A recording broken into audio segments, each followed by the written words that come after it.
Okay, before we get into this, holy shit! Like, I can't even... If one of those numbers is you are literally the best. Like, I genuinely think that this made my life. Like, I had some ideas in my head of what the numbers would look like, you know, maybe 100, or I think my next highest view count is like 300 and something, so maybe that, but none of my thoughts were that. Like, what? Anyway, this video has been a little bit of a long time coming. Lots of big life changes going on right now, plus some stuff we'll talk about later. The show today is inspired by just a little something that I found when I was looking stuff up for the last essay. This, to be precise. To think at the time when I clicked on it, I genuinely thought this was going to be a source for gender identity.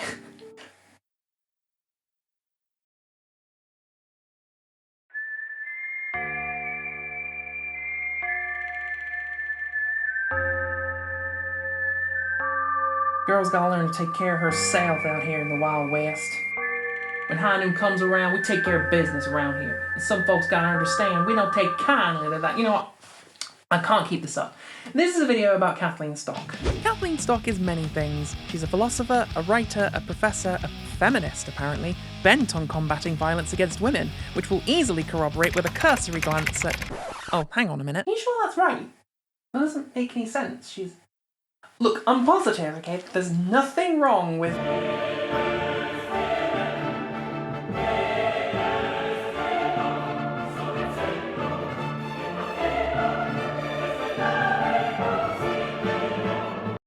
Oh, for fuck's sake!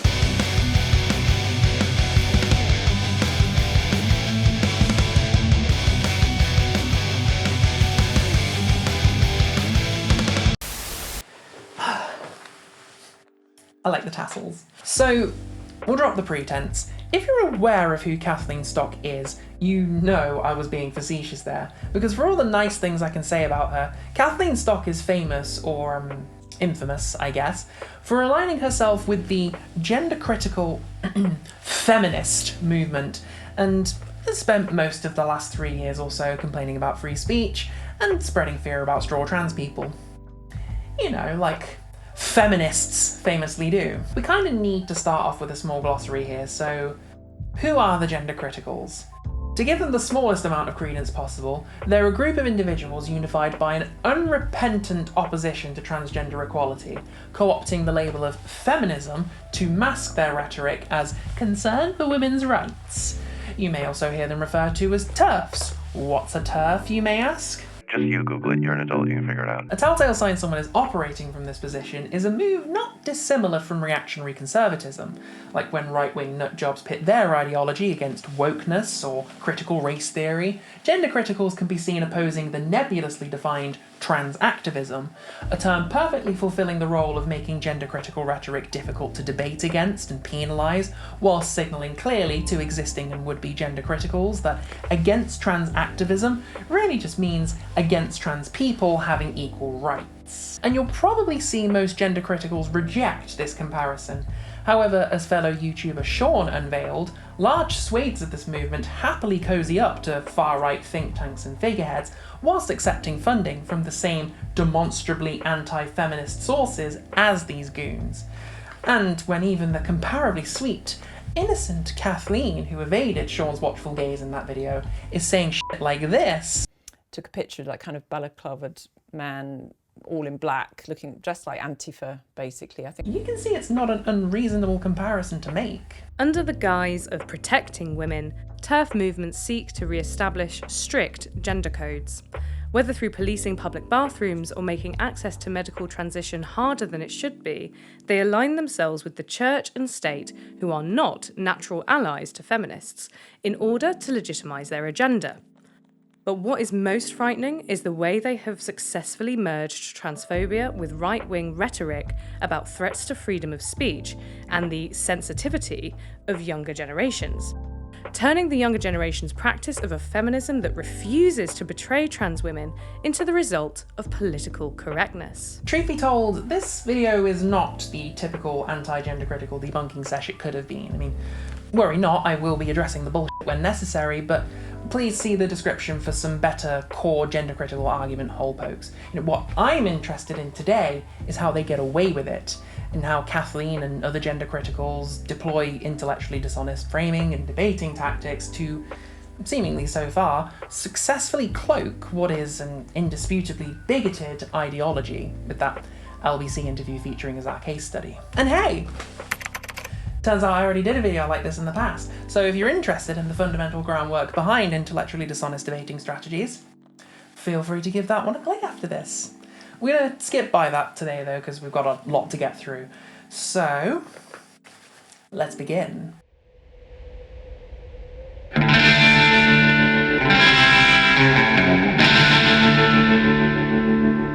So, before we go through this shit again, let's address the elephant in the room. There's a chance that some of you watching today might be fans of Kathleen. Maybe you're even Kathleen herself, in which case, like, comment and subscribe. And you may be inclined to accuse me of doing a misrepresent.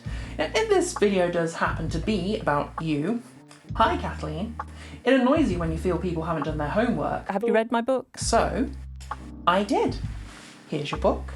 Lot of thoughts. Orange are the passages I didn't like. The light pink are some particularly heinous quotes. Magenta are some interesting points, green require further reading, and the blue ones are some of the quotes that I liked. Don't say I didn't give you a chance. I also took the liberty of sitting through hours of your interviews and discussions, so when I make claims about you and the things you've said, it's precisely the result of me giving you every chance to have said something else. Basically, dear, if you don't like my analysis, change the f***ing record. Anyway, the sex-gender distinction, or more specifically, how Kathleen butchers it. It's like, for f***'s sake, it's supposed to be a f***ing feminist. For those unfamiliar, the sex-gender distinction is the separation of biology from socialization when talking about gender differences between us. Sex refers to biological differences, and gender refers to how we socially interpret them. Historical hegemony could have led us to view the womb as the flagship body organ of the dominant, breadwinning man of the house, but that wouldn't change the biological fact that most uteri menstruate and are capable of growing le bébé. It's an important distinction to make for feminist discussions. Separating gendered socialization from exclusively biological framing allows us to destabilize the natural assumption women are passive and motherly, men are dominant and aggressive, a belief that explicitly disadvantages women in capitalist patriarchal society. It also allows us to laser focus our critique of how social influences shape who we are and what we do as gendered individuals.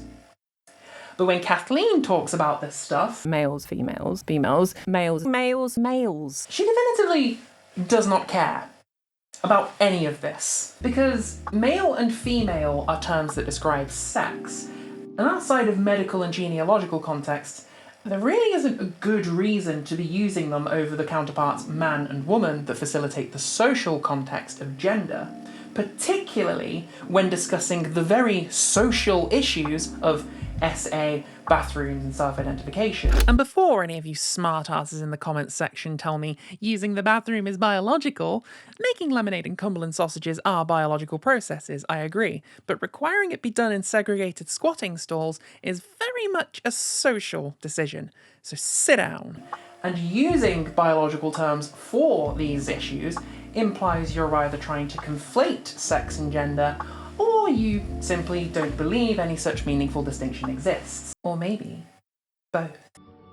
Both. Kathleen does this a lot in her talks and especially in her book, and as a feminist, she really should understand that presenting arguments with biology playing the role of shadow card opens the door for some deeply unhelpful gendered assumptions.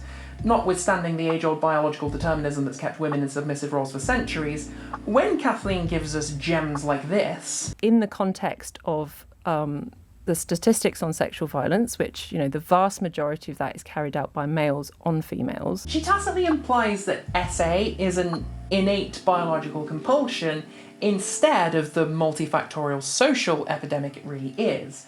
And since refuting biology tends to be a hard sell, all this framing really does, instead of calling us to re-examine how we socialise and educate men, is say, f*** it, let's just hide all the women in a safe space.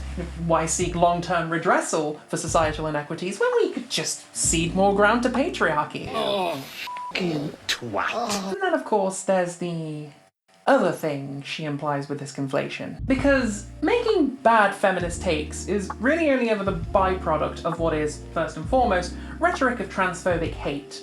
The reason Kathleen and gender criticals like her conflate sex and gender is that centralising biology in otherwise social contexts is the fundamental step they must take to legitimise infringements on trans rights.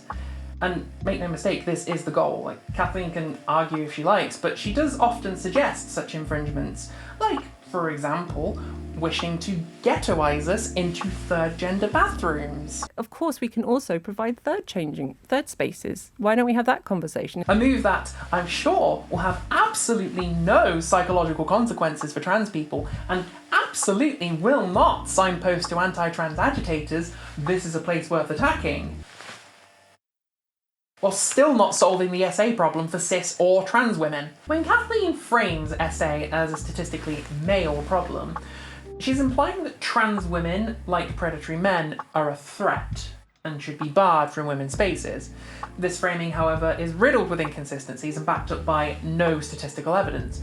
2 cases of SA by trans women is not statistically relevant, Kathleen, especially considering you agree with this sentiment in the book when defending your wacko theory that sexuality is based on biological sex and not visual, oral, sensory cues. A second objection goes, are you really saying that a female in a relationship with a gorgeous, feminine, post-surgery trans woman isn't a lesbian, just because she's sexually attracted, in this case, to a male, technically speaking? Equally, are you saying that a man in lust with a hot, ripped trans man post-surgery and hormones isn't actually gay? Actually, I'm not. Rather, I'll say what I've already had cause to say a couple of times. These sorts of relatively unusual cases stretch existing concepts to their limits.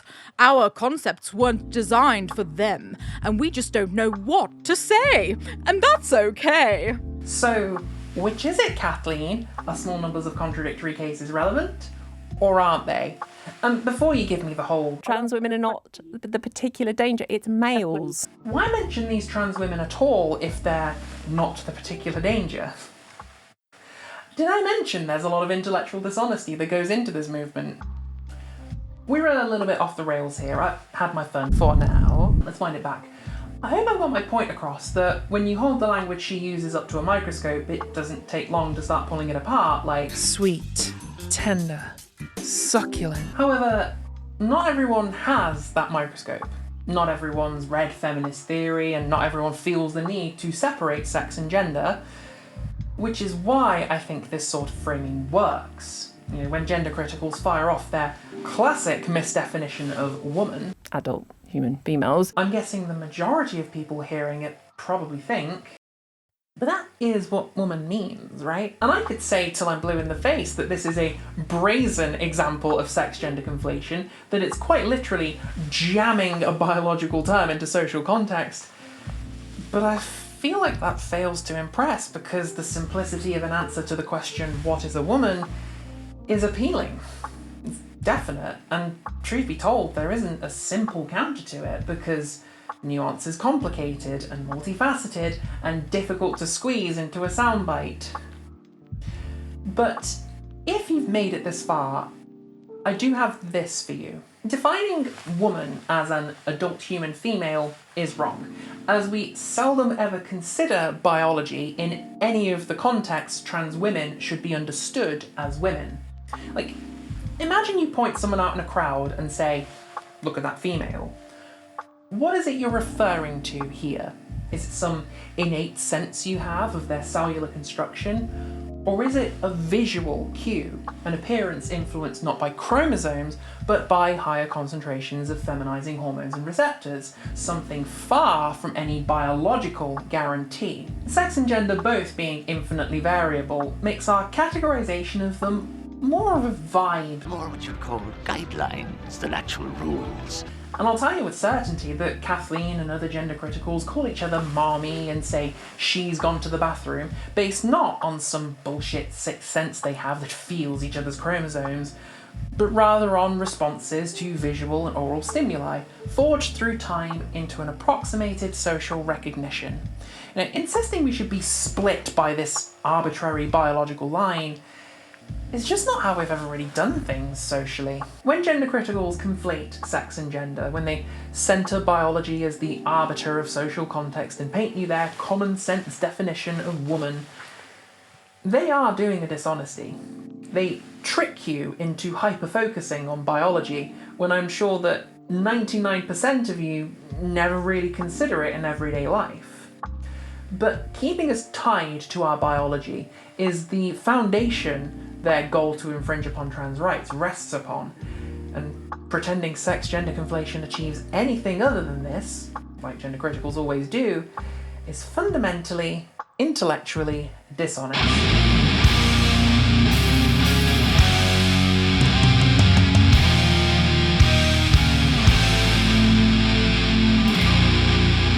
Now that that's out of the way, let's have some fun. It should come as no surprise, with a framing as intellectually dishonest as theirs, that gender criticals are mired in a state of cognitive dissonance. Since letting the mask slip would land them in social and potentially legal trouble, they have to pretend they're not arguing from an anti-trans position, whilst, well, obviously arguing for anti-trans stuff.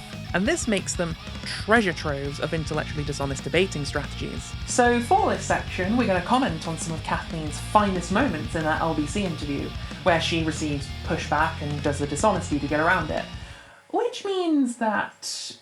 yeah, sorry leftist cooks, this is a dunk section. Oh, shut up! Transphobes make me mad, okay? Should probably go back to the lo-fi, really, and can't have her looking cool either. Content warning, by the way. Kate in West Sussex has sent in a text saying, "It sounds to me like this lady has an issue with men pretending to be women and not trans women. If a bloke wants to attack a woman, he'll do so. He doesn't need to pretend to be a woman to do so." But that's a very strange thing. I mean, safeguarding proceeds from thinking about the worst situation, not the best. And it's like saying if somebody wants to abuse children, they will. So we shouldn't have safeguarding in there. This is a flagrant sidestepping of the critique, followed by an immediate straw man argument. The text isn't suggesting that safeguarding is irrelevant, like Kathleen implies, rather that Kathleen's version of safeguarding is simply not sufficient in the way she thinks it is, and only really achieves the goal of making life worse for trans women. Which prompts the question, what does Kathleen think safeguarding is? Some ancient force that keeps people with XY chromosomes at the threshold of women's spaces? The safeguarding she's referring to is the legal threat of punishment if anyone walks in and does a sex crime or an assault. So when she goes on to say... We're not saying that no women will be attacked in these spaces. We're saying that we're trying to minimise that. And one way to make things a lot worse would be to say that any opportunistic male that wants to can just come in. This is an extension of the straw man argument, since no one arguing for trans women in women's spaces implies this will be the case. It should go without saying, sex crimes are still sex crimes. You know, a self-ID model of gender recognition won't greenlight them, so what safeguarding is this model lifting exactly?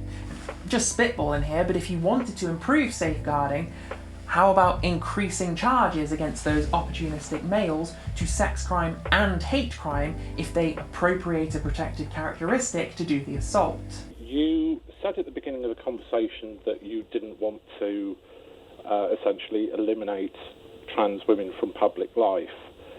I was wondering then why you actually signed the WHRC declaration, which essentially is calling for basically trans women to be removed from pretty much all spaces that involve women, to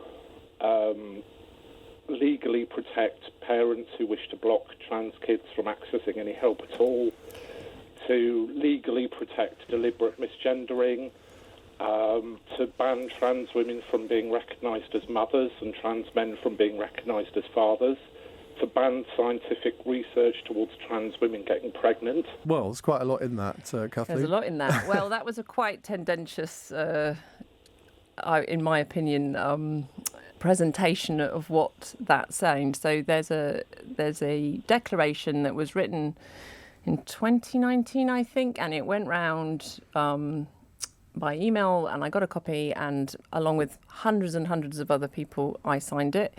It did not aim to eliminate trans women from public life. I'm afraid I disagree. I mean, it's true that this has been said several times recently, but it's just not true. And anyone who wants to go and look at the text of that can see. You know how this works by now. Kathleen says go read, so I do. You may regret that. We won't get bogged down in the WHRC declaration because this bit is long enough as it is, but everything Dave says here is correct. Article 9 of the Declaration wants protection for parents of trans children who want to block them from accessing healthcare.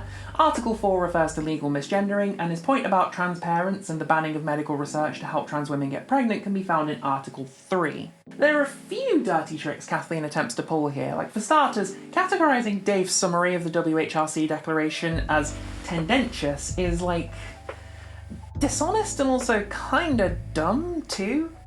Because the document is trans-exclusionary bioessentialist hogwash and Dave is literally just repeating what it says, but ignoring that for a moment, this is an unavoidably divisive issue right now, so like, what did you expect? Saying anything about this document for or against it is gonna reflect some kind of position. She also tries to shirk accountability by saying hundreds of other people signed it when that's irrelevant to Dave's question, and completely fails to address Dave's criticism by focusing on his initial hyperbole about eradicating trans women, instead of his actual correct claim about the Declaration wishing to ban trans women from women's spaces.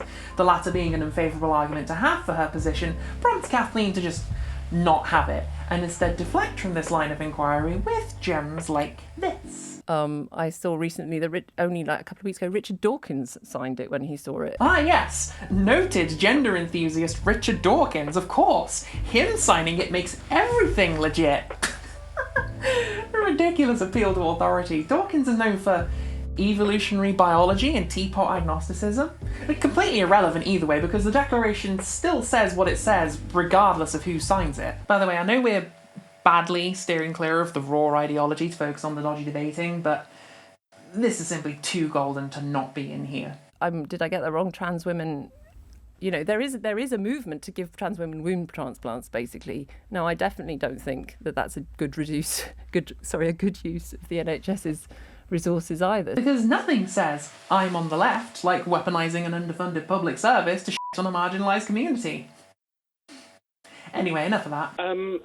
I just think that this some of this document, especially some of the co-signatories, people like Graham Linehan, who, shall we say, has been banned from every form of social media pretty much and has some quite extreme views.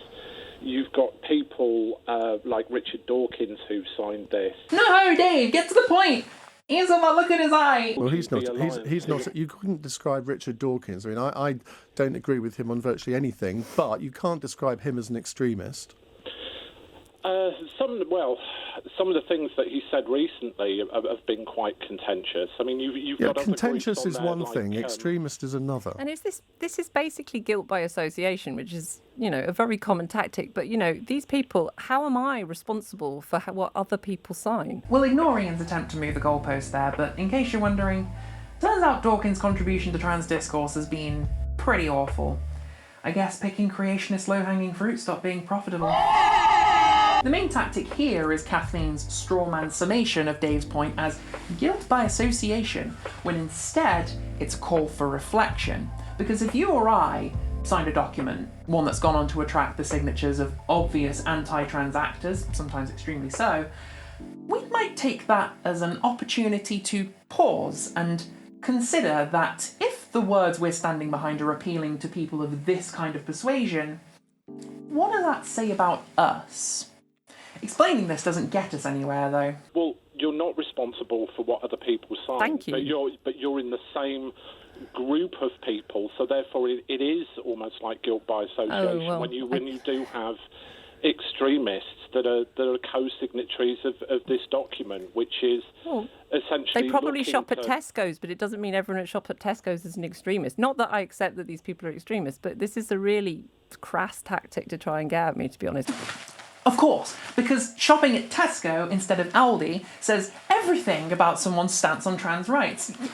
I don't know how we missed that one. I shouldn't need to point out the false equivalency here. An extremist shopping at Tesco or have any other activity unrelated to their extremism, like, I don't know, breathing, for example, is not the same thing as taking a stance on a policy proposal directly relevant to their beliefs. Sharing similarities with them in this case is far from frivolous. Furthermore, Kathleen's pushback against the extremist label is an attempt to exercise a tactic described by Ian Danskin as controlling the conversation. Link in the down there part. Sorry, Ian. When she does this, she's shifting the question away from is Kathleen siding with anti-trans actors to the much less relevant who is or isn't an anti-trans extremist.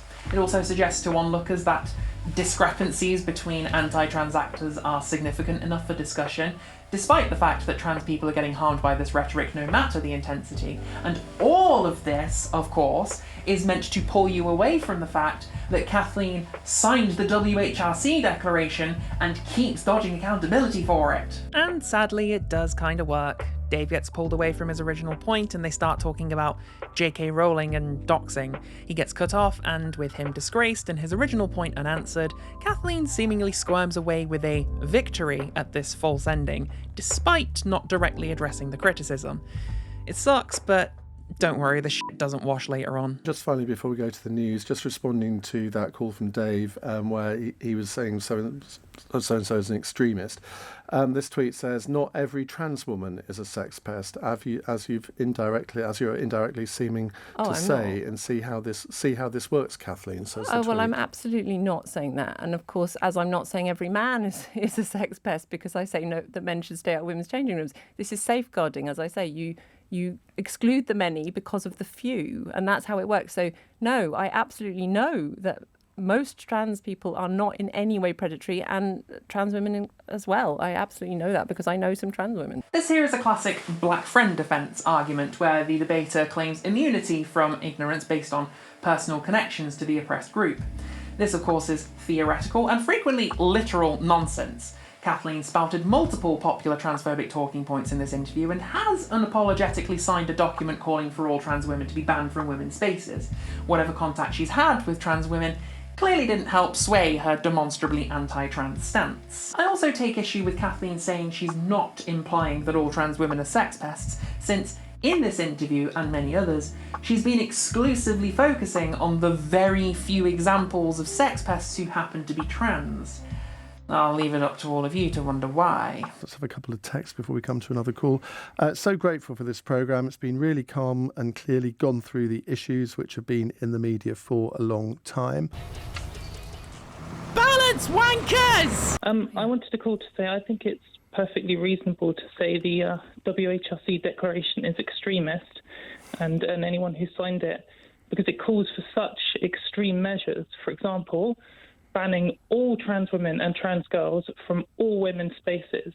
There was some confusion with the last caller who seemed to think that trans women and girls don't use these spaces today, but they do, and a ban would ruin the lives of tens of thousands of people across the country. I don't know how is that not extremist? Well, I mean, tens of thousands, we don't really know. So we're on to the meaty bit now. This caller is unrelenting and it's so good. Kathleen's gotten off to a deliciously abysmal start, attempting to downplay her opponent's argument by targeting the only part of it she felt she had any hope of one-upping. And I'm sure you don't need me to explain just how completely irrelevant this was to the question. We don't really know because we can't get reliable stats thousands on... then, even if it's hundreds. Well, listen, you'd be ruining the lives of thousands. These people use these spaces every single day for their protection. So we're from the same misogynistic from sexism men that you face. Yeah. Yes. from So them. as I said earlier, I think that we need to think creatively about that, and that But we you've called could for resource. a blanket ban.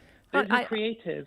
If the WHRC declaration calls for a blanket ban, I think that where women, I know. So I think that where women and girls get undressed or sleep or are otherwise vulnerable to sexual assault, yes, which is in the list. Yes, you are correct about my view.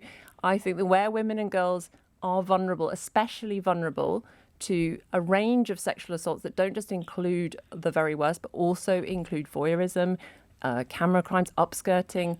We should I've protect. been a victim of that myself. Right. Well, I'm sorry to hear that, but we should protect them. Now, it's true, as I said earlier, that there are transsexuals who have been through medical transition, taken hormones for years, and who are I could not tell the difference. They are using those spaces. But you're calling to ban them from the toilets too. I have no way of stopping people who look like women from using women's spaces. I have no way of stopping any of it anyway, because I'm not the police. But I'm saying what I'm talking about is males who have had no intervention whatsoever, who simply say... Why have you signed a document that says you want to ban all trans women and trans girls, including those who pass? I think people think that I sat... We could say... Katie, you do need to let Kathleen answer.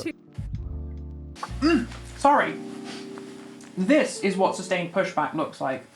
You can see the dishonesty, right? Katie's simple question of, if you don't want to ban all trans women from women's spaces, why sign the WHRC declaration, is prompting Kathleen to do all she can to avoid giving a direct answer. Like, I'm sorry, Ian, but you can't say, give her time to answer, when Katie's given her plenty of time and she's just not doing it. And why is she not answering, you may ask?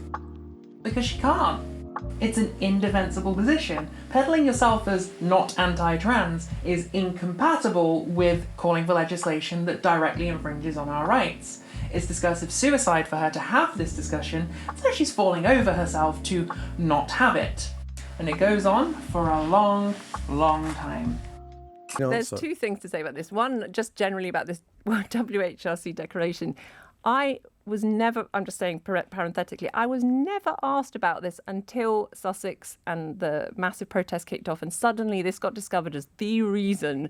I mean, it's completely confected. Nobody had a clue I signed that until somebody looked it up 2 months ago. But she still signed it, though. Like, it might not be the reason for all of the protests before, I can't imagine what those were about, but we're specifically talking about the declaration here, so... Oh, right, deflection, sorry, carry on. Secondly, I think you all think I was in some sort of big ceremony with a gold pen. I literally got an email and added my name along with hundreds and hundreds of other people. Wait, did you not even read it before signing it? Well, so now you know. Well, now I do, but and I'm explaining. Would you condemn something that extreme? Because I don't think it is extreme. Should you not have read it though before you signed it? I did read it. So why'd you say that other thing then? Also, her saying she read it is basically her admitting that she agrees with banning trans women from women's spaces, so... there's that. If you don't want a blanket ban, why don't you remove your name from the list and condemn the extreme Katie, would it make a difference to you if I did? Would you then say that the rest of what I thought was reasonable? Or is this just a total nonsense of an objection because you don't like what I say generally, so you found this example and you're going on about it? Because basically, who cares whether I signed an email or not? Kathleen categorising Katie's line of inquiry as nonsense here seems to echo a typical gender-critical ignorance towards the idea of context. She wants signing the declaration to be considered separate from her other views, but this is an impossible detachment to make when they're so obviously interlinked and relevant to each other. Her views on self-ID will consequently feel like nothing more than an extension of her demonstrably anti-trans stance, and pleading to the contrary is simply yet another attempt to dodge accountability for it. That's the last part of this discussion we'll look at, as it just kind of circles after this. Katie's unwavering in her questioning and Kathleen similarly so in refusing to answer it. Ian cuts it off, but I seriously doubt this particular false ending salvaged any kind of credibility for Kathleen. Last bit now. The self-ID is the context that you need to constantly keep in mind. It is not saying anything about the average transsexual who has been through a medical transition. It is saying that any male at all can say they feel like a female and enter these spaces. That is what we are talking about. And it is not relevant to talk about transsexuals who've been through a medical transition. Those are not the people that we are talking about. We are talking about males who say, I feel like a woman. We don't even know if they're trans, but they could still come in to these changing rooms or dormitories or hostels or domestic violence refuges or rape crisis shelters. This tirade is absolute horseshit, and if you want to find out why self-ID legislation wouldn't just grant anyone who says, I'm a woman, an instant golden ticket to any women's space they'd like, Ponderful has an amazing video explaining that, so go check her out. The reason I included this clip, though, is because Kathleen directly contradicts herself here. Like, she said it's not relevant to talk about trans women, but like, that's literally what you've been doing, hun. Remember when you mentioned them by name? You know what she hasn't done, though? Named any men doing the I'm a woman bit to commit sex crimes. You know, actual evidence that'd back up her points. And she does the sex-gender conflation thing again too, and it's just like... Because the point is not about that. The point is about this gives a charter to any opportunistic male who wants to come in to a place where women are vulnerable. And Farah, you have to understand that, don't you? I fully understand that, and Kathleen appears to be all over the place because she's saying that women are in danger from trans women, and she's stated that over and over again. She's made her... I'm saying they're in danger from males. She's written books. Males. No, have you read my book? Yes, but Kathleen... Well, then you'd know that I say repeatedly that trans women are not the particular danger. It's males. Kathleen, I ask you a question. Am I male or female? I don't know you, Farah, so how would I know? I'm a trans woman. Well, then I'm afraid you're genetically male. This is my favourite bit. In fact, I'd say it's the perfect distillation of gender-critical cognitive dissonance.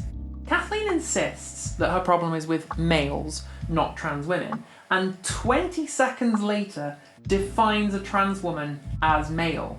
And it's like, you've said the quiet part out loud there, haven't you? Your eagerness to deliver the harsh truth kind of lets the mask slip a little bit, doesn't it? Surely you can't pretend you're not anti-trans now, can you? Kathleen and other similar gender criticals seemingly want the impossible here, for males to mean exclusively men when facing criticism, and for it to include trans women the rest of the time. But the thing is, you literally cannot have it both ways. Like, if she cared about being, or at least appearing, pro-trans, she could just say men. But she doesn't. And it's pretty telling. You know, the principal difference between the terms males and men here is that one of them identifies trans women, and she chooses to use that one. You're going to tell me she's not anti-trans? Oh, my problem isn't with trans women, it's with males. Off, Kathleen. By the way, in other news, I don't hate squares, I just hate shapes with four sides. Stop calling me a square-phobe! I promise we're almost done with this bit, but I should point out before we move on that whilst it's tempting to view Kathleen as an idiot, don't give her that level of credit. This cognitive dissonance is performative. She knows what she wants, it's just not fashionable to go all in on it yet.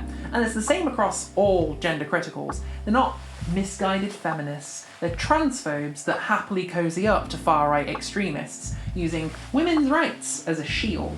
All I'm doing is pulling back the curtain. We got one more clip to watch. It isn't necessarily dirty debating, but it does make a fantastic point that segues nicely into our next section. And calling for all trans women to be banned from female spaces when you have no facts. You say you've been put on the spot with that particular question, but frankly, you've made your life's work victimising trans women. Well, I disagree with that. Don't know and you say that you've been put on the spot. For someone that has spent so much time writing about us and then claiming you were put on the spot and you can't answer that, the fact is that there are no facts to say that trans women are attacking people. So earlier on, Kathleen made a comment about being put on the spot when it was pointed out she could only name 2 trans women guilty of sex crimes in women's spaces, and in response here, Farah makes what I think is a pretty salient point. You know, with all the involvement Kathleen's had with these issues, you know, the book she's written, her talks, her interviews, why is her supporting evidence not available on tap? She holds such an authoritative, influential position, but she can't seem to defend her views very well. And the reason's simple enough. She either hasn't done the reading and shouldn't be considered an expert, and by extension shouldn't be receiving mainstream airtime, or there simply isn't any evidence to support her views. Either way, like with Zuby and Sky News before her, it's tragic that her rantings are getting platformed when they equate to, at best, an opinion piece, one that does nothing but embolden the inhumane and unsubstantiated view that equal rights should be withheld from trans people. With all that said, however, I do want to stick up for Kathleen a little bit in this clip. Farah's claim that Kathleen has devoted her life's work to this cause is not true. Kathleen got her start doing something else, in a field that I think is, rather poetically, not entirely irrelevant to her current career as a professional TERF.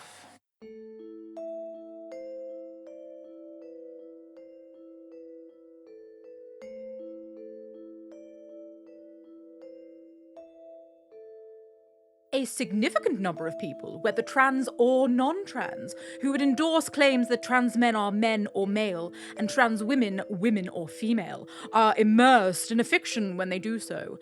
They have consciously or unconsciously committed themselves to thinking and even temporarily feeling and acting as if these things are true, some or most of the time. However, I would argue that they don't believe the statements are literally true. I say, quite tendentious application of the concept of fiction there. Greetings, friends. Evelyn Eldengard, traveller, caster, pathologist, but most of all, skeptic. Doesn't it feel like, all the time, that none of us, elves, dwarves, fae, are in control of our own destinies? Like we're merely characters in someone else's story, operating at the behest of an individual's whim, or say, the roll of a dice? Suffice it to say, after my decades of consideration, if there's one being who understands the notion of fiction, it is I. Come, sit. It's time for talk. I'm relatively young for my kind, but I have gotten about. There's something simply fascinating about witnessing other cultures, their language and their values. This one, though, gender criticals? Not my cup of tea. Seems to me they're quite the deceptive bunch, a bit like what most believe goblins are like, although, take it from me, goblins are very misunderstood. I've been growing weary of their ways of late, but Miss Kathleen Stock, she bestows one with some very curious observations. You see, a dear friend of mine requested we pore over a tome of Miss Stock's, and it would seem that she has a rather curious history with fiction herself. For most of my professional life, I have focused on exploring questions to do with fiction and imagination. And I must confess, I rather like this about her. In the time my friend and I have been studying Miss Stock, over a bit of hair herb of course, she has said some rather profound and progressive things about fiction, creativity and education. Truly refreshing doctrine. It's a shame, then, that it's all marred by the bulk of her prose, by the litany of nastiness she spreads. The hair herb was, sadly, quite necessary to get through it all. Nice! Keeping that for later. In fact, the title of this section, Immersed in a Fiction, is actually a reference to a particularly condescending chapter of the tome. In it, Miss Stock essentially weaponises her lucid grasp of the discipline to paint what is, in this moment, a cliched false narrative that transgender individuals, such as my dear friend, are delusional about their existence. And Miss Stock's academic rigour serves to give this false narrative an apparent surface-level legitimacy. She's the expert.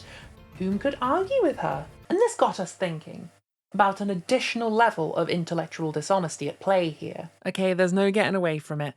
If it wasn't clear already, Evelyn is one of my D&D characters, and part of her character is that substances she can get high with grow in her hair, so to try and emulate that, we used mint leaves and pretzel sticks that kept falling out and landing in really inopportune places. Let's just pretend there's nothing there and we'll get through this together. Gender critical deception operating on a deeper, more insidious plane. Oh, this is a good one.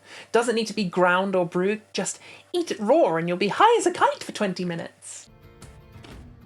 So, earlier on, Mr. Ian Danskin's control the conversation was mentioned. As a debating strategy, it's pretty easy to spot. It's like moving the goalposts, as you say in this mesmerising culture. move past an argument to the next one, and suddenly an ideological battleground thought to be lost vanishes like a phase spider, and your position looks like a losing one far less often than it deserves to, feeding an overall false air of legitimacy. But here's the thing. What if this strategy of presupposing a frame and sidestepping the opportunity to scrutinise it was used not just for individual arguments, but for the very debate itself? I am... can you... Sure. Thank you. Kathleen's Immersed in a Fiction is a textbook example of this. Claiming us transes commit to a fiction takes the assumption biological construction is how we should divide society as given, thereby insinuating that trans people must be either deluded or pretending. When we argue to the contrary, because of course, how fucking dare, the point that in the long run would probably gain us more ground, why should we divide society by biology, goes not just unaddressed, but unmade in the first place. And this happens all the damn time. It's honestly Transphobia 101. You know, when it comes to bathrooms, the question is always, are trans women a threat, and not how would self-ID allow sex offenders to get away with it. You know, for sports, instead of asking was appropriate legislation in place to ensure fairness, it's trans women stole opportunities. And for prisons, it's always why is a male near females and not why is a sex criminal near their likeliest victims. You know, like, the focus always seems to be on trans people, and... Are you having another one? Yes. You know we have the rest of the video to film, right? It's fine, I can handle it. You sure? I am. Where this all comes from is the need to craft a narrative, a good story, an evil plot, a villain. Misleading people about theory and dishonest debating will only ever achieve so much. If you want to gain ground, you gotta grab people's attention. Get them interested, make it something they should care about, create an environment where ignoring it becomes an existential threat, where the only safe option is to get involved, to swallow the narrative in front of you. Which is nothing new, using narrative to attract attention. In fact, it's something everyone does to get people on board for their cause. You know, we like a good story. It's engaging and sometimes very necessary to spark progress. The thing is, the gender-critical narrative about trans people is bollocks. My sincerest apologies. See, it's quite ironic, really, that Miss Stock writes about trans people being immersed in a fiction, because the gender-critical narrative she pushes, all of it's a bloody fiction. From the claims made about trans people to the claims made about society, science, themselves. It's just wacko world, trust me. Like, a classic example of this is the claim that trans people believe they've changed sex in the chromosomal sense. Miss Stock actually alludes to this when she said, well, then I'm afraid you're genetically male. Yes. Exactly, and this is it's a your fact, it's your biology, it was a determined at conception. I'm sorry. Person, but you don't accept trans No, I women don't accept as you women. change sex, I'm afraid. I don't think it's scientifically possible. but hey, do you know who else doesn't believe it's scientifically possible? Trans people. Like, you don't believe that, do you? I genuinely don't think any trans person I've heard from, including myself, believes we physically changed our chromosomes. No. Exactly. So this is where that layer of dishonest deception comes into play. Because when you hear her point, you might think, well, I don't think it's scientifically possible either. But the bit you don't hear, yet are logically expected to presume, is that trans people do. Otherwise, why mention it? And thus, skipping past this assumption unchallenged, the public are led to believe that trans people are delusional and, crucially, in opposition to them, which isn't true and is, in fact, a devious lie. Trans children is another battleground of this fictionalized narrative rife with falsities. Remember that dastardly tome, Irreversible Damage? Its provocative hyperbole probably sparks a sense of horror, yes? Your assumption might be that trans children are receiving affirming healthcare like hormones and surgeries, leaving lasting damage on them, even though, factually, Trans children receive no such treatments, and trans teenagers will only ever receive safe and reversible puberty blockers, when the healthcare service can be bothered anyway. Trans writer Miss Shon Faye highlights a less obvious fiction gender criticals have been known to push in her book The Transgender Issue. Whatever you're calling yourselves these days, don't threaten or bully us lowly natural-born women, I warn you. Birchill blustered. We may not have as many lovely, big, swinging PhDs as you, but we've experienced a lifetime of PMT and sexual harassment. For those open-mouthed at the sheer ugliness of Birchill's language, it might be easy to miss her portrayal of trans women waving around PhDs, a caricature designed to cast trans people as products of privilege and obscure gender discourse, divorced from the bodily and economic reality of working-class womanhood. Birchill's polemic rests on a conceit, entirely unfounded as it turns out, that sets working-class people on one side of a divide and trans people on the other. This particular falsehood bears some resemblance to the current common narrative of elitist universities enforcing speech codes, as if the majority of trans people are wealthy, privileged, educated individuals divided from the public, despite, as Miss Faye points out in the book, the evidence suggesting that trans people are more likely than the general population to be below the poverty line. Now, I could go on about more falsehoods and dishonest framing about trans people. Don't even get us started on gender-critical rhetoric about autism. But there's more. See, the web of fiction gender criticals immerse themselves in harbours a variety of threads. Passive fictions that are very telling of the types of people we're dealing with, not least of which is the visage of feminism. That they will desperately try to get me deplatformed and discredited. So that shows this isn't about the rights of trans people, is it? It's about destroying individual women who are feminists. Of course, because you know what a feminist does? It takes an anti-autonomy stance against all surrogacy. You are hardcore immersed in a fiction if you believe a feminist would oppose a woman exercising her bodily autonomy to aid someone less fertile. The faux feminism point is a very trodden path. It's been done before, we'll take a step back. A gender-critical fiction discussed far less is their view of discrimination.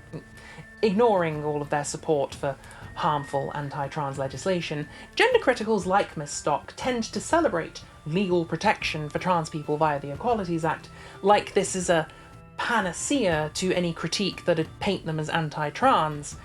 Yet, legal protection, as any oppressed minority will tell you, is just the start of change, and oftentimes not even that. Leaving protections up to state legislation is... Miss Abigail Thorne's video on trans healthcare is a perfect pushback to this fiction.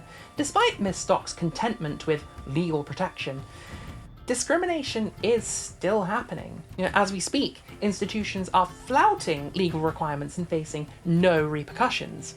Plus, non-explicit discriminations, such as trans medication shortages, are something that Miss Stock, a feminist, should be aware of. The commodification of tampons, for example, isn't explicitly sexist, but does discriminately affect the wealth of one particular demographic. You may have now noticed that some of this sounds like a typical privileged experience of law enforcement, which isn't unique to gender criticals at all.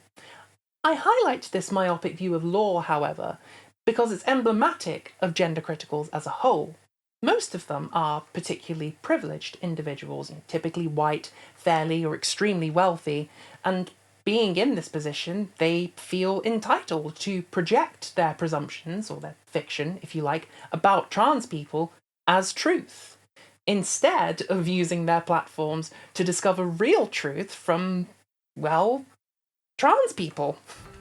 Which is unsurprising, considering the lifestyle of these privileged individuals itself functions like a fiction compared to the realities of working class and marginalised people. I do wonder, though, if them taking the time to observe these realities, specifically trans ones, would change things.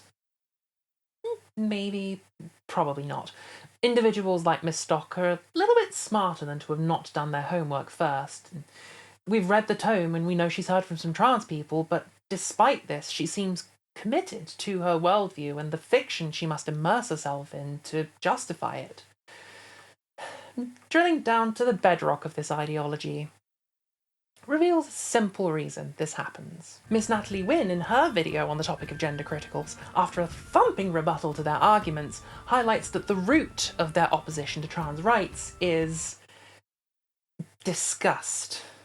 For our purposes, bigotry. It's also worth pointing out that during the editing of this video, Natalie released another essay which goes in hard on J.K. Rowling and Maya Forstater for their blatant transphobia. And one of the main themes throughout is very similar to the themes of framing and self-imposed gender-critical fiction we're discussing here. And it's honestly just much better than what I can do, thank you, Natalie. So if you got a couple spare hours, do go check it out.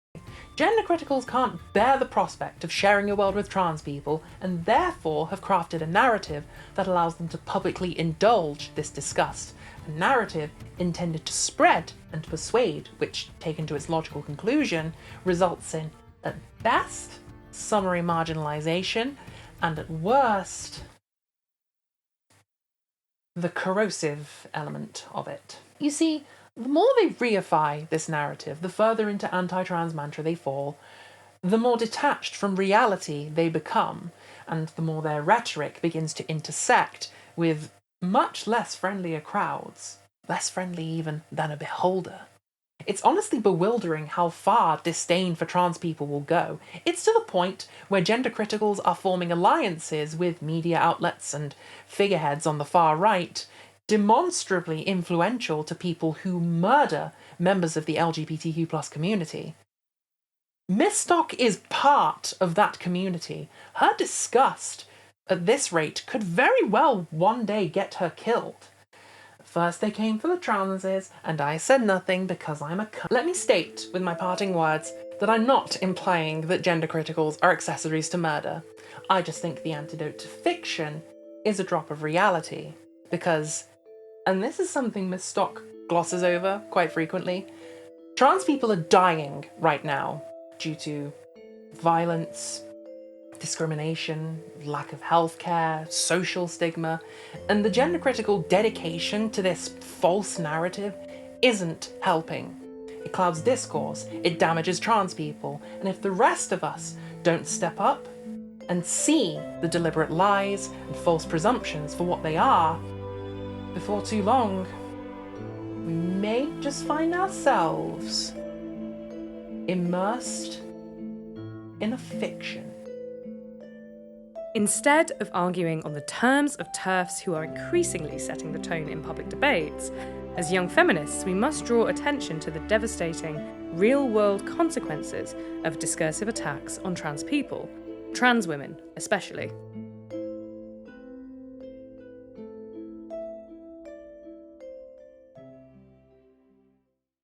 So, typically when I get to the end, I like to ask the question, who cares? Because, you know, you've seen all the information and all of the arguments and refutations to the counter-arguments. It's all very lovely, but why does it matter? And normally when we make these video essays, we're talking about someone else at this point, you know, a disenfranchised minority and why the problem we've addressed hurts them. But this time, it's a little bit different because I can tell you firsthand what's at stake since, you know, the video's about transphobia and I am trans. So I want to tell you a story about what making this video did to me. If I'm going to be embracing who I am, I've got to stop drinking stuff I don't like. Sophistication? Be grateful I ain't drinking it straight out of the can. Right, context. I've known I wanted to make this video for quite a while now. Like, I mentioned earlier that I discovered the LBC interview during research for the last essay, and I think I even alluded to having seen it in the essay before as well, so, you know, long time. But my research for this essay didn't start until September last year, and at this point, I was actually feeling quite good about myself, to be honest. Like, I'd just come out publicly and I was feeling ready to tackle the world as me after hiding it for so long. And I just started to notice some of the effects of HRT, like, starting on me. Like, I think that a lot of trans women probably go through that, you know, like, you've been taking them for so long and then, like, just one day you just look in the mirror and you're like, when did I become so soft? And, at first, this video felt no different to any other, to be honest. Like, I'd already collated most of the reading I needed to do a simple debunk, and, my first rodeo with intellectual dishonesty, and, attacking the video in question just felt like business as usual. Like, I wanted to make sure when I was presenting Kathleen's views that I was being fair and that the interview wasn't a fluke. So, as I mentioned, I sat through those long interviews and read her book cover to cover. What I found then, as I went through it all, was that about halfway through the book, plus a few interviews in, something wasn't right, and a lot of old feelings of dysphoria started to, creep back in. And being trans isn't linear, I know that, but I was definitely regressing and becoming miserable again as a result. I want to talk about why I think this happened, about why I went from feeling quite good to feeling pretty awful throughout this process. I've had a lot on that got in the way, but the length of time this video's taken to make comes in no small part from the volume of breaks I had to take doing the readings, which is down to something that I think transcends the usual frustration that comes from writing a response video. And what I'm talking about is the concept of illusory truth. Illusory truth is the phenomenon where repeated contact with ideas, rhetoric, and statements, regardless of their factual accuracy, causes one to begin to accept them as if they were factually accurate. It's been noted as particularly prevalent since the dawn of fake news and COVID conspiracy theories, but what I want to draw attention to here is how I think it intersects with privilege and marginalisation. An example of what I'm about to highlight that you may recognise is from Abigail Thorne's Identity video. But Audre Lorde found that's not an abstract philosophical conundrum. As a black, gay, communist woman, that's how people treated her every day. Like something that resembles a person, but whose inner life doesn't matter. Descartes also never had to convince himself that he was real. He was certain of that. I think, therefore I am. But Mills points out, if you're treated like that every day, you will sometimes wonder, maybe these people are right. Maybe I really am just a piece of shit. How this looked in my experience was like this. When I started my research back in September, being steadfast in my opposition to Kathleen's arguments felt simple. I knew who I was and what I believed about myself and how my sense of being functions and should be supported by wider society. The contradiction felt blatant. My shields were up and I was ready to riposte with my own perspective. But after a while, the contradiction didn't feel so obvious anymore. What I mean is, subconsciously, my thoughts were beginning to mirror Kathleen's words. All the stuff about biological sex and fiction was starting to permeate, and all the old dysphoric thoughts of, I'll never be a woman, I'm faking it, and the feelings of dread and hopelessness came back. Upon reflection, it was as if, line by line, the synapses of my brain were starting to operate under her worldview as its sheer volume just enveloped my own. And I'm fine now, I guess. I'll never forget that experience, though. What strikes me as most interesting about it, however, is how new it all felt. Because, I was raised with a straight flush of privileges. I was a white, straight, cis man who never went hungry or cold due to a lack of money. So when a particularly perceivable aspect of my identity was suddenly in tension with social norms, I guess I had no idea how adversely being immersed in the rhetoric of backlash would affect me. I could probably make an entire video about the machinations of privilege, but what I need you to understand in this context is that being white in this society, being a man, being straight, cis, able-bodied, it's just never going to get your presence questioned in the same way it would if you weren't those things. Think of it as your existence being infinitely permissible. You're the default. Everyone else gets treated as abnormal because they're not like you. Aspects of the identity of trans people, of gay people, of Black, Asian, Latinx people. These are all deviations from that default. And so they stand out and they get noted, and oftentimes those notes are pretty insensitive.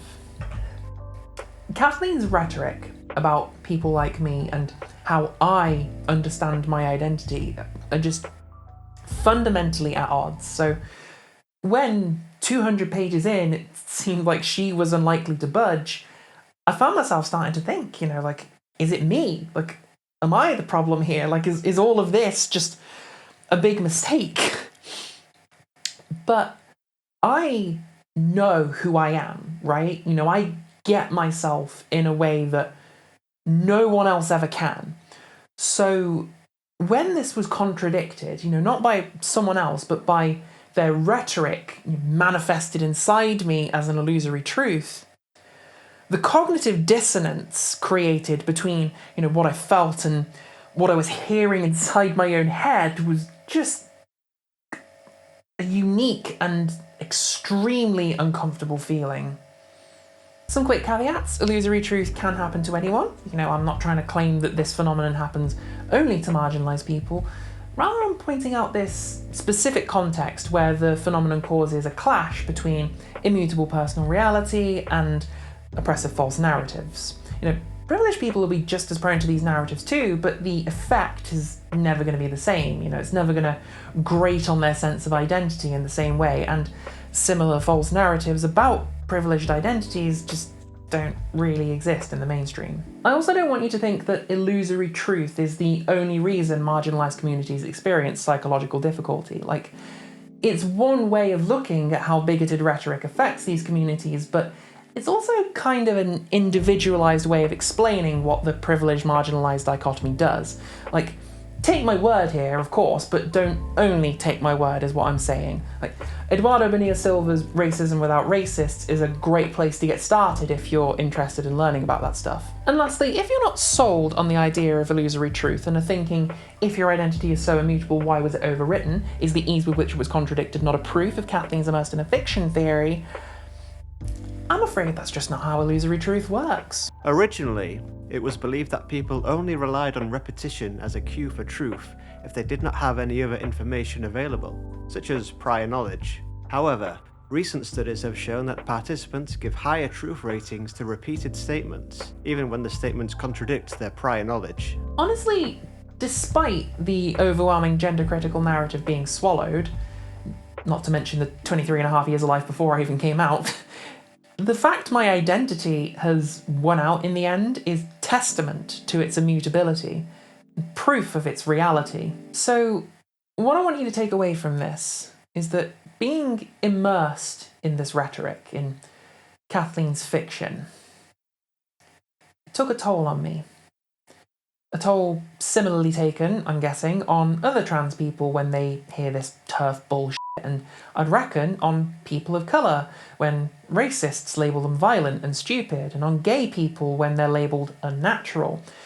We might not immediately sink into pits of self-loathing, but when situations crop up that put our identities into focus, swallowing even a sip of these prejudicial falsehoods may cause us to see ourselves as the bigots do, instead of what we know to be true.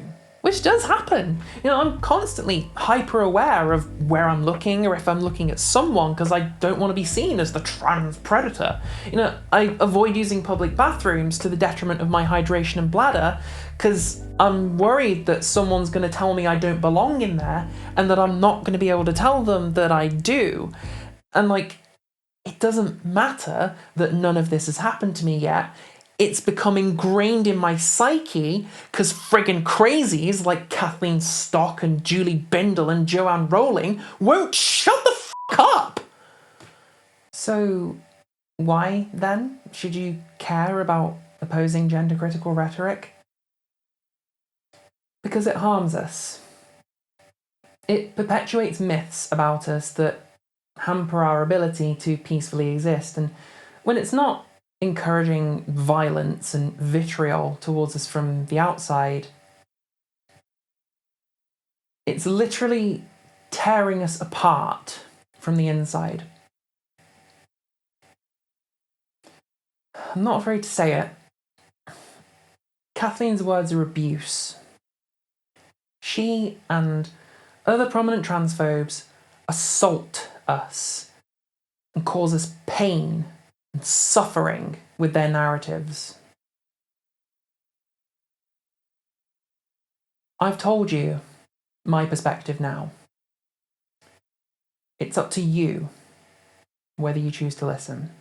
Okay, it's been over an hour before I had to do this, but I feel I have to step in and post here because I think this section does the issue a disservice. Like, I obviously focus on this idea of illusory truth, and whilst I do caveat that it's a bit of a niche issue, I feel I could have expanded more on what I'd call the real issues facing most trans people. I'm actually immensely privileged compared to most trans people. Like, I'm not rich, far from it in fact, but I'm white first and foremost. I have a roof over my head and my family and friends accept me, so it frankly is a privilege that the worst thing that's happened to me so far on account of being trans is being psycho-fucked by a transphobe. I'm probably going to end up citing it way too much in the future, but I really cannot stress enough the importance of this book. Like, it is eye-opening learning about how many issues I was unaware of affecting our trans siblings who aren't as fortunate.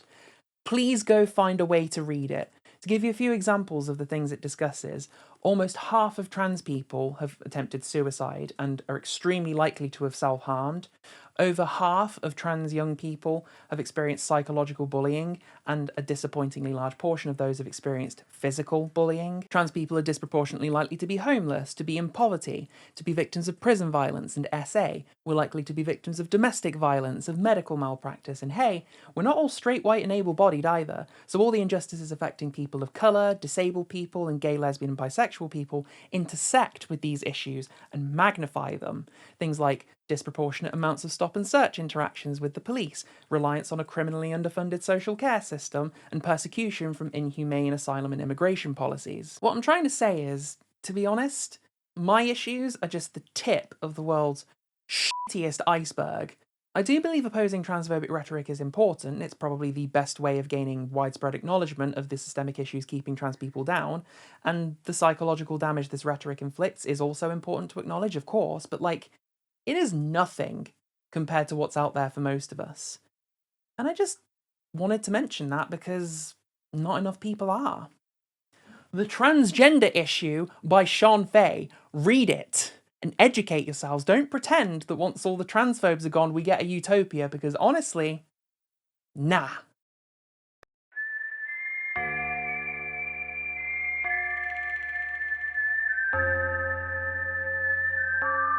I promise we're almost done. I've just got a couple more things I want to say, and in the interest of not becoming Thunderfoot, I want this to be the last video I post about Kathleen Stock. And honestly, like, after sitting through all those interviews and this f***ing book, I feel like I've earned the chance to let out some frustration and have some fun. This is self-care. Because when you immerse yourself in the rhetoric of someone like Kathleen, as I did, you dig up some shit. And so far, I think this video fails to capture just how much of a weapons-grade moron Kathleen can be sometimes. So, to anyone who's still seeing her as some misguided academic, I feel like I'd be lying by omission if I didn't show you some of the truly buck-ass wild things she said in an attempt to stall the progress of trans equality. Here's one for you right now. You know, children who are finding out that they are same-sex attracted are thinking, sometimes on their own and sometimes with encouragement from adults, that they must be the opposite sex. You know, so and if they've got homophobic parents, that's probably a more tempting thought, you know. So a gay boy who is attracted to boys, it might be much more convenient for everyone if that's a girl. And that to me is conversion therapy. Well, it's not right, whatever it is. Not to mention imaginary fear-mongering bullshit. Citation f***ing needed. Like, do I even need to explain how cursed that take is? In what universe is a homophobic parent with bigotry rooted in gender norms preferring a trans child to a gay child? Way to weaponise homophobia to spread transphobia, though, you turf piece of shit. Well, it fits with a very powerful narrative, which we hear a lot in other circumstances, which is like, you must realize who you really are. You must become the person you were born to be. And that kind of, I would say, liberal kind of narrative fits. Very individualistic, very concerned with freedom to be yourself, and that, whatever that means. That kind of rhetoric, which we hear a lot, and particularly from the States, if you don't mind me saying, fits very well with expansive claims about gender identity. So, when I was researching this book, I bought a lot of books for kids or teens, which had names like Gender Identity, Discover Who You Really Are, or Find Yourself. And of course, it fits very well with capitalism, because if there are more than two gender identities, of course, once you've moved away from sex, you can have more than two. You can have non-binary identities, you can have complicated sexual identities, then you can market all those identities so you can make money out of them. Hell, where do we even begin with this shit? She's equating gender identity to individualism here, more specifically the pacifying sense of individualism originating from the bourgeois Thatcher Reaganite ideologies of the 80s. And you know the shtick, it's that capitalist myth of you can succeed if you just believe in yourself and work hard. Which, to be fair, is a load of old bullshit I do have no problems criticising. But gender identity is not that. Gender identity is deeply personal, beyond what any marketing strategy could influence, and pretending it is as such is simply yet another attempt to mischaracterise gender identity as an affect akin to a trend or phase. Where this clip gets f***ing wild, though, is the implication this is some kind of capitalist conspiracy to create more markets to sell to. Like, what the hell are you saying, Kathleen? Because to me, it sounds like you're attempting to appeal to the conspiratorial streak common in this particular kind of audience to garner extra support that you'll inevitably turn into marketable clout, invitations to interviews, and, I'm guessing, more money. And this ain't the only place she misdirects anti-capitalist sentiments. She has a big bee in her bonnet about Stonewall's activism in service of trans equality, insisting that their acknowledgement and advocacy of gender identity is nothing more than a cash grab. Let's go back for a moment to 2014. By then, Stonewall had arguably won its last major objective for gay rights, bringing same-sex marriage into law, and was ready to take on a new mission, thereby finding itself a new income stream in the process. With its launch of the 2015 A Vision for Change, Acceptance Without Exception for Trans People campaign, it found one. In terms of motives, why are they so focused on gender identity? Well, arguably, they've done everything they could do, Stonewall, in terms of gay rights on a legal level.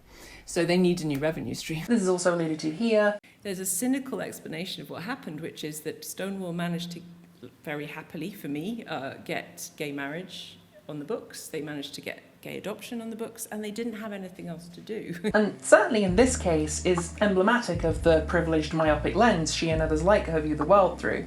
If we learned anything from the overturning of Roe v. Wade by the US Supreme Court, which was in the pipeline during the filming of this particular interview and should have 100% been on the radar of any self-respecting feminist, it's that rights can be very easily taken away.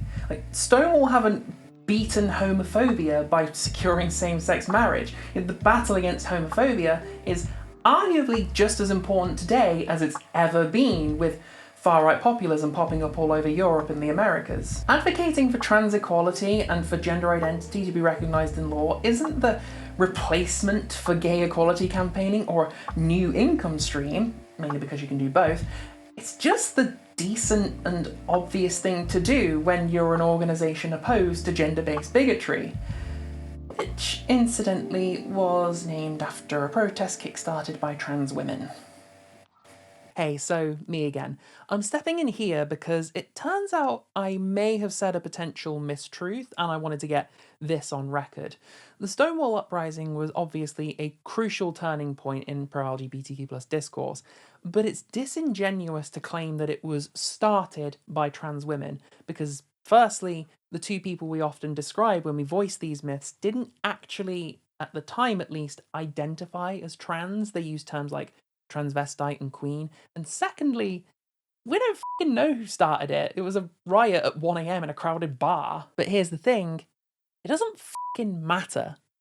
I'll say that again for the cheap seats. It doesn't matter who started this movement that spearheaded the battle for LGBTQ plus rights. What matters is that every letter of the acronym took part in unity. Shon, Faye, queen that she is, beautifully states this in the book after mentioning participant Miss Major Griffin Gracie, someone who at the time did identify as trans, before anyone tries to twist my words and argue trans people weren't a thing back then. However, most of her contemporaries are dead. To speculate on whether these people would identify themselves as trans women, non-binary people, drag queens, gender non-conforming or gay men if they were alive now misses the point. The Stonewall Uprising and the global movement of gay pride and gay liberation it instigated featured lesbians, gay men, bisexuals, trans and gender non-conforming people rioting against the same forces of state oppression and social stigma. At the very beginning of their modern movement, LGBT people stood shoulder to shoulder. Such solidarity has proved to be the most effective tool for advancing their shared interests. So when you see hacks like Kathleen Stock and heinous groups like the LGB Alliance sowing division between gay and trans people, not only is this an insult to the people who fought to give them equal rights, it's also a terrible survival strategy. I put it to them, do they honestly think that the religious fanatics and neo-Nazis they align with in their transphobia are going to just call it a day once the transes are dead? History says no. We're stronger, united. Fact. And finally, earlier I kind of skipped over Kathleen's horseshit views on sexuality and what it's constituted by, so for time's sake I'll summarise the garbage here. She believes the categories of lesbian and gay, etc. originate from the categories of sex, which, yeah, okay, has been the case, and that reimagining these terms to reflect a more robust measurement of sexuality, you know, someone's visual, oral, sensory desires, to incorporate trans and non-binary gender identities, would lead to extinction. I'm not making this up. There seems to me at least one glaring problem with all of this. If heterosexual attraction were directed primarily towards gender identity, not sex, it would be pretty inefficient in terms of the continuation of the species. If we had to work out someone's inner gender identity before we knew who to fancy, we would die out fairly quickly. Like, sexuality is not hard. Like, if you're a gay woman, you'll be attracted to people who look like women to you. It doesn't matter what sex they are. Like, even someone looking female, an argument she leans on, is usually down to their long-term exposure to feminizing hormones, and those could be endogenous or not, but the result's still getting you wet, is it not, Kathleen? Or is such a thing even possible for someone as mired in bigotry as you? Also, sexuality is governed by involuntary carnal feelings. Since when do we have to know who to fancy? Like, she purposely overcomplicates one of the most primal, easy to understand concepts around for the purpose of insisting biological sex matters, when the only ways it affects tangible signifiers of object arousal are through means we've been non-endogenously replicating for decades. Or maybe your end goal's about screening for trans women so you can bigotedly avoid f***ing them, I don't know. And don't get me wrong, her musings are littered with the turf greatest hits too, but we'll stop there because this video wasn't supposed to be typical anti-gender critical debunking session. Guess that was never a feasible goal in the end, was it? Wrapping this up in a neat little bow, I think the thing that makes me mad more than anything about Kathleen is that when push comes to shove, she just doesn't have anything to say. What I mean is, she's like Jordan Peterson. If you haven't heard of him, then check out this brief video on him by Someone News, the link's in the description. One of Peterson's main shticks is correctly identifying an ill of society, saying, "It's a vicious problem," and just not giving any actual solutions for it. Which is Kathleen to the letter. There's a perfect distillation of this aspect of her in this final clip, when she's literally asked to propose some solutions to the problems she's been bringing up, and after agreeing we must find some, eschews discussing any altogether in favour of jumping immediately into another ignorant rant. Content warning for my MB audience. Bathrooms become self-ID, and you have one for men, one for women, and a third one for everyone who doesn't want to identify as one of those. But that, of course, is not always possible. But isn't there a lot of this really sort of practical solutions can be found, and we don't have to fight for this for the next 200 years? Well, I agree that we need to find practical solutions that take into account the interests of everybody. I would slightly push back on the fact, I'm sorry, I mean, this is where we may disagree, that non-binary people need special bathrooms. I don't really understand that. And frankly, this is typical of every laissez-faire neoliberal bigot in the stratosphere. Kathleen's no different here to Peterson, to Farage, Shapiro, Bannon. Self-importantly airing her grievances in a euphemistic appeal to tradition and common sense, pissing gasoline all over the lecture hall, knowing damn well that a single spark will engulf any listener in the flames of bigotry. And when the building's burnt down and the victims are torched, she'll sit there, counting her checks, look us dead in the eye, and say, I didn't start the fire. Fuck, did I just rip off another YouTuber? Sorry, Abigail. Frustratingly, even her book has this problem. It's called Why Reality Matters for Feminism, but it never actually says why. Like, she spends an entire chapter defining sex, a further 3 moaning about gender identity, she misrepresents all of the relevant literature, and concludes by complaining about current activism, like that achieves anything. Like, I read this thing thinking I get it, you know? Like, I might not agree with the opposing side, but at least I'll understand it, yeah? But there's nothing there! It's 276 pages of just...